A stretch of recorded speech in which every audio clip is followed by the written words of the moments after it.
ಲೋಕಸಭಾ ಕ್ಷೇತ್ರಗಳಲ್ಲಿ BJP 2ರಿಂದ 4, NDA ಕೂಡ ಅಂದರೆ ಬಿಜೆಪಿಯದ್ದೇ NDA ಕೂಡ 2ರಿಂದ 4, ಕಾಂಗ್ರೆಸ್ 8ರಿಂದ 10 ಸ್ಥಾನಗಳನ್ನು ಗಳಿಸಬಹುದು ಅನ್ನುವಂಥದ್ದು, ಇಂಡಿಯಾ 8ರಿಂದ 10 ಸ್ಥಾನಗಳನ್ನು ಗಳಿಸಬಹುದು, ಇತರರು 0ರಿಂದ 1 ಸ್ಥಾನಗಳು ಅನ್ನುವಂತಹ ಒಂದು ಅಂಶವು ಕೂಡ ಕಂಡು ಬರ್ತಾ ಇದೆ ಪಂಜಾಬ್ಗೆ ಸಂಬಂಧಪಟ್ಟಂತೆ. ಇನ್ನು ಹಿಮಾಚಲ ಪ್ರದೇಶ ಮತ್ತು ಉತ್ತರಾಖಂಡ್ಗೆ ಸಂಬಂಧಪಟ್ಟಂತೆ ಇರುವಂತಹ 9 ಲೋಕಸಭಾ ಕ್ಷೇತ್ರಗಳಲ್ಲಿ 9ಕ್ಕೆ 9 ಸ್ಥಾನಗಳನ್ನು ಕೂಡ NDA ಗಳಿಸಬಹುದು ಅನ್ನುವಂತಹ ರಿಪೋರ್ಟ್ ಇದೆ. ಬಿಜೆಪಿ 9ಕ್ಕೆ 9 ಸ್ಥಾನಗಳನ್ನು ಕೂಡ ಗೆಲ್ಲಬಹುದು. ಈ ಹಿಮಾಚಲ ಪ್ರದೇಶ ಮತ್ತು ಉತ್ತರಾಖಂಡ್ನಲ್ಲಿ ಬರುವಂತಹ ಹಿಮಾಚಲ ಪ್ರದೇಶದಲ್ಲಿ ಬರುವಂತಹ ಲೋಕಸಭಾ ಕ್ಷೇತ್ರಗಳು ಮತ್ತು ಉತ್ತರಾಖಂಡ್ನ ಜೊತೆಯಾಗಿ ಬರುವಂತಹ ಒಟ್ಟು 9 ಸ್ಥಾನಗಳಲ್ಲಿ 9ಕ್ಕೆ 9 ಸ್ಥಾನಗಳನ್ನು ಕೂಡ ಭಾರತೀಯ ಜನತಾ ಪಕ್ಷ ಮತ್ತೆ ಗೆಲುವನ್ನು ದಾಖಲಿಸಿಕೊಳ್ಬಹುದು. ಯಾಕಂದ್ರೆ ಕಳೆದ ಬಾರಿಯೂ ಕೂಡ ಅವರು 9ಕ್ಕೆ 9 ಸ್ಥಾನಗಳನ್ನು ಗೆದ್ದಿದ್ರು, ಈ ಬಾರಿಯೂ ಕೂಡ ಅದೇ ರೀತಿಯಾದಂಥ ಗೆಲುವನ್ನು ದಾಖಲಿಸಿಕೊಳ್ಬಹುದು ಅಂತೇಳಿ. ಆದರೆ ವಿಶೇಷವಾಗಿ ಹಿಮಾಚಲ ಪ್ರದೇಶದ ವಿಚಾರಕ್ಕೆ ಬಂದಂತಹ ಸಂದರ್ಭದಲ್ಲಿ ಕಾಂಗ್ರೆಸ್ ನಂಬಿಕೆಯನ್ನು ಇಟ್ಕೊಂಡಿರುವಂಥದ್ದು. ಉದಾಹರಣೆಗೆ ಮಂಡಿ ಲೋಕಸಭಾ ಕ್ಷೇತ್ರದ ವ್ಯಾಪ್ತಿಯಲ್ಲಿ ವಿಕ್ರಮಾದಿತ್ಯ ಅವರು ಚುನಾವಣೆಗೆ ಸ್ಪರ್ಧಿಸಿರೋದ್ರಿಂದಾಗಿ ಕಂಗನಾ ರನೌತ್ ಅವರನ್ನ ಸೋಲಿಸ್ತಾರೆ ಅನ್ನುವಂತಹ ನಿರೀಕ್ಷೆಯನ್ನ ಕಾಂಗ್ರೆಸ್ನವರು ಇಟ್ಕೊಂಡಿದ್ದಾರೆ. ಅಲ್ಲಿ ಆನಂದ್ ಸಿಂಗ್ ಅವರಿಗೂ ಕೂಡ ಅವರು ಈ ಬಾರಿ ಟಿಕೆಟ್ ಅನ್ನ ಕೊಟ್ಟಿರುವಂಥದ್ದು. ಇವೆಲ್ಲವೂ ಕೂಡ ಅವರು ಆನಂದ್ ಶರ್ಮಾ ಅವರಿಗೆ ಟಿಕೆಟ್ ಅನ್ನು ಕೊಟ್ಟಿರುವಂಥದ್ದು. ಇವು ಕೂಡ ಬಹಳ ಮುಖ್ಯವಾಗಿ ಕಾಂಗ್ರೆಸ್ ನಮಗೆ ಗೆಲ್ಲೋದಕ್ಕೆ ಅವಕಾಶ ಸಿಗಬಹುದೇನೋ ಅನ್ನುವಂತಹ ರೀತಿಯಲ್ಲಿ ಲೆಕ್ಕಾಚಾರವನ್ನು ಹಾಕಿತ್ತು. ಆದರೆ ಅಲ್ಲಿರುವಂತಹ 9ಕ್ಕೆ 9 ಸ್ಥಾನಗಳನ್ನು ಕೂಡ NDA ಗಳಿಕೆ ಮಾಡಿಕೊಳ್ಳುತ್ತೆ, ಬಿಜೆಪಿ ಗೆದ್ದು ಬೀಗಬಹುದು ಅನ್ನುವಂತಹ ನಿರೀಕ್ಷೆಯನ್ನ ಹುಟ್ಟು ಹಾಕಿದೆ. ಇನ್ನು ಜಮ್ಮು ಕಾಶ್ಮೀರ ಮತ್ತು ಲಡಾಖ್ಗೆ ಸಂಬಂಧಪಟ್ಟಂತೆ ನೋಡಿದಾಗ NDA 3 ಸೀಟ್ಗಳಲ್ಲಿ ಮತ್ತು ಇಂಡಿಯಾ 3 ಸೀಟ್ಗಳಲ್ಲಿ ಗೆಲುವನ್ನು ದಾಖಲಿಸಿಕೊಳ್ಳಬಹುದು ಅನ್ನುವಂತಹ ನಿರೀಕ್ಷೆ ಇದೆ.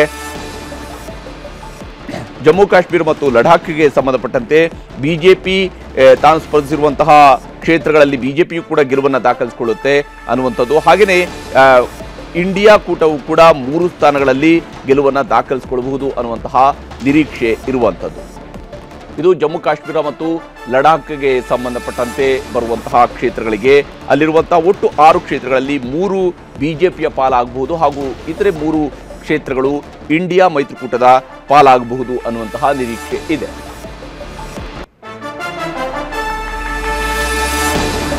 ಹೀಗೆ ಒಟ್ಟು 381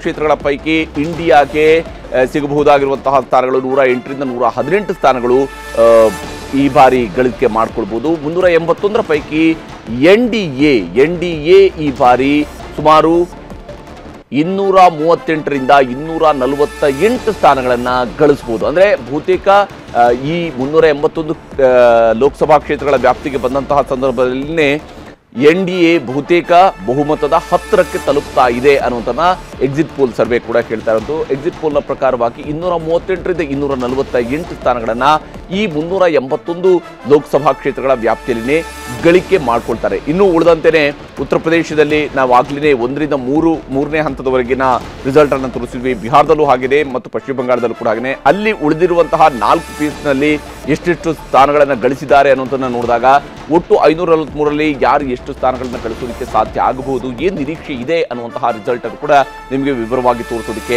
ಸಾಧ್ಯ ಆಗುತ್ತೆ.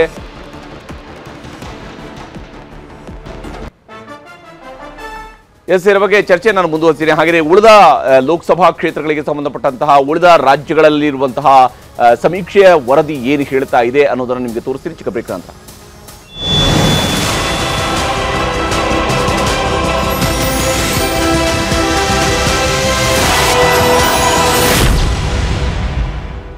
ಕನ್ನಡಿಗರ ನೆಚ್ಚಿನ ನ್ಯೂಸ್ 18 ಕನ್ನಡ ಈಗ ವಾಟ್ಸ್ಆಪ್ನಲ್ಲೂ ಲಭ್ಯ.